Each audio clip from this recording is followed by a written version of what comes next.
در خانه‌ای که مادری نیک و تربیت یافته باشد، آن خانه دانشگاه اخلاق و انسانیت است. هر کی خوف الله در دلش نباشد و به حرص دنیا گرفتار باشد، هرگز دانشمند نیست.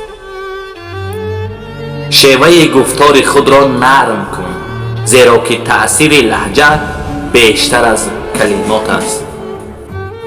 ای انسان، هیچ خواب سنگین‌تر از غفلت و هیچ غلامی بدتر از غلامی شهوت و هیچ مصیبت بزرگتر از مرگ و هیچ یادآورنده چون پیری نیست.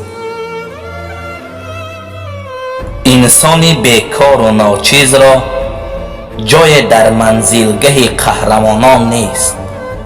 لذت آرامش به راحتی به دست نمی آید. کسی که کاشت در رو می کند. دانشگاه واقعی جایی است که مجموعه از کتاب در آن جمع‌آوری شده باشد. هر جا آدم هست، آنجا کتاب هم باید باشد. زندگی بدون مطالعه ارزش زیستن ندارد. صحیفه های کتاب به منزله بالهایی هستند که روح را به عالم روشنایی پرواز می دهند.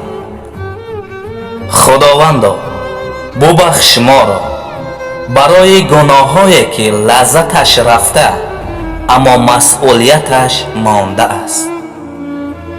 ای کسی که امروز را به سان دیروز تباه نمودی، بیدار شو و خود را دریاب.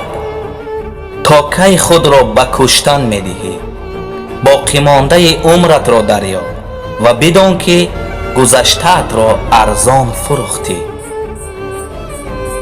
مغرور بودن به دانش خود بدترین نوع جهالت است. با اصلاح طلبان باشید تا اصلاح پذیر و اصلاح گر شوید.